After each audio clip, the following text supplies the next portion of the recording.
আচ্ছা, আপনাদের কাছে ভালোবাসার সংজ্ঞাটি কি বলুন তো? আমি তোমাকে ভালোবাসি বা বড় বড় দামি দামি গিফটের মাঝে কি ভালোবাসা থাকে? বিয়ের পর আমার কাছে ভালোবাসা মানেই হচ্ছে পার্টনারের ছোট ছোট বিষয় খেয়াল করা, মাঝে মাঝে তাকে স্পেশাল ফিল করানো, আর সম্পর্কে দুদিক থেকে এফোর্ট দেয়া।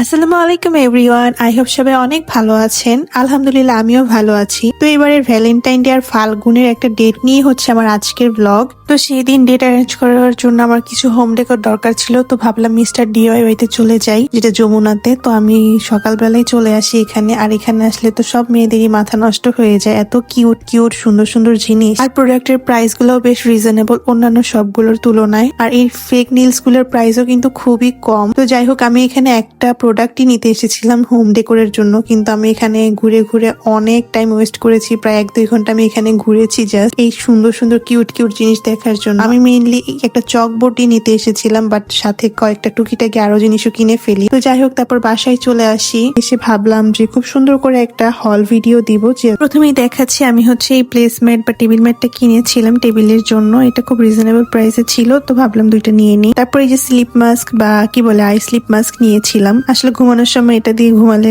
খুব ভালো লাগে, তাই এটা নিয়েছিলাম। তারপরে এই তো ডাবল সাইডের টেপ নিয়েছিলাম, মিস্টার ডিআইওয়াই এর এই ডাবল সাইডের টেপ গুলো কিন্তু খুবই ভালো। পিছে যে বহু থিমের ম্যাট গুলো আছে এগুলো এই ট্যাপটা দিয়েই লাগানো। দেন আমি মেইনলি এই চকবোর্ডটা কেনার জন্য ডিআইওয়াই তে গিয়েছিলাম, এটা খুব সুন্দরভাবে যে কোনো ডেট অ্যারেঞ্জ করলে এটাতে লেখা যায়, তো আমি এটা নিতে গিয়েছিলাম, আর সাথে টুকটাকি জিনিসগুলো কিনেছি।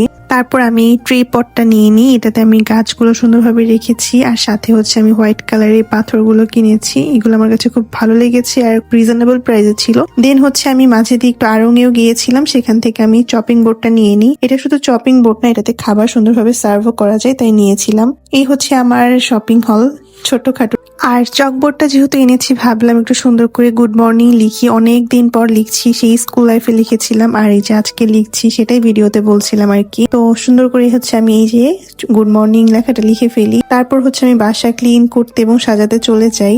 আমরা মেয়েরা না বিয়ের আগে যেমনই থাকি না কেন, বিয়ের পর না খুব সংসারী হয়ে যাই, মানে আমি তো আমার ক্ষেত্রে এমনই হয়েছি। মানে এখন সবকিছু একদম সংসারে সাজানো গোছানো না থাকলে, ক্লিন না থাকলে আমার ভালোই লাগে না। তো আমি এখানে আমার টেবিলটাকে একটু ক্লিন করে নিচ্ছিলাম, তারপর খুব সুন্দরভাবে টেবিলটা সেট করে ফেলি। দেন হচ্ছে আমি ভাবলাম যে আমার ওয়ালটা ফাঁকা আছে, তো এখানে আমি আমার ওয়ালমেটটা লাগিয়ে ফেলি। তো যে ডাবল সাইডের টেপ টেনেছিলাম, এটা দিয়ে খুব সুন্দর করে আমি আমার ওয়ালমেট গুলো ওয়ালে খুব সুন্দর করে সেট করে দিই। এটা খুব মজবুত, তাই খুব ভালো মতো থাকে। আর সেদিন ভাবলাম একদম বাংলার বউ হয়ে যাব, মানে হচ্ছে একদম শাড়ি পরে সারাদিন থাকবো, সুন্দর মতো রান্না করব।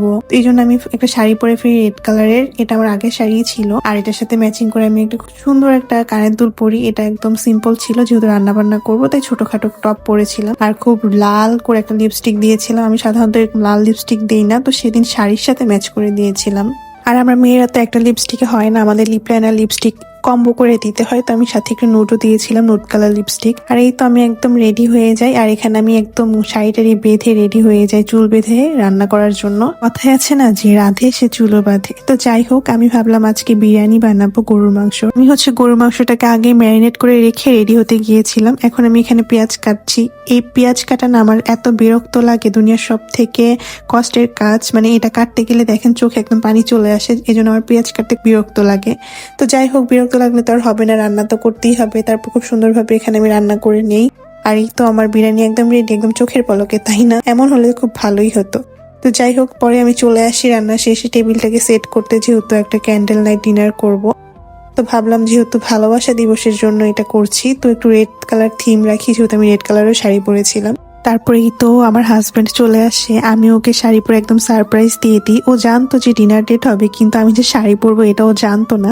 তো ও আসলে একদম সারপ্রাইজ হয়ে গিয়েছিল। আর এই যে আমার জন্য একটা ফুলও নিয়ে এসেছিল, যেহেতু ডিনার ডেট হবে তাই আমাকে একটু স্পেশাল ফিল করানোর জন্য নিয়ে এসেছিল আর কি। যেহেতু ক্যান্ডেল নাইট ডিনার, তো আমি একটা ক্যান্ডেলও রেখেছিলাম। আমরা দুজনেই না সবসময় ট্রাই করি এরকম যে কোনো অকেশনে যেন দুজন দুজনকে স্পেশাল ফিল করাতে পারি। এতে কিন্তু দুজনের প্রতি ভালোবাসা যেমন বাড়ে, তেমনি সংসারের প্রতিও কিন্তু আলাদা ভালো লাগা কাজ করে। যেহেতু আমরা ফাল্গুন আর ভ্যালেন্টাইন ডে এর জন্য একটাই ডেট অ্যারেঞ্জ করি, তাই আমি ওকে বলেছিলাম ফাল্গুন ভাইবস এর একটা পাঞ্জাবি পরতে, আর আমি আমি হচ্ছে ভ্যালেন্টাইন ডে এর জন্য লাল শাড়িটা পরেছিলাম। আর এই যে ও এখানে আমাকে একটা পায়েল গিফট করেছিল, এটা খুবই সুন্দর ছিল। আর আমি ওকে একটা খুব সুন্দর টি শার্ট গিফট করেছিলাম, ও তো অনেক হ্যাপি হয়ে গিয়েছিল। দেন এই যে চকবোর্ডে ও আমার জন্য এই লেখাটা লিখেছিল। আসলে এটাই হচ্ছে ভালোবাসার বহিঃপ্রকাশ।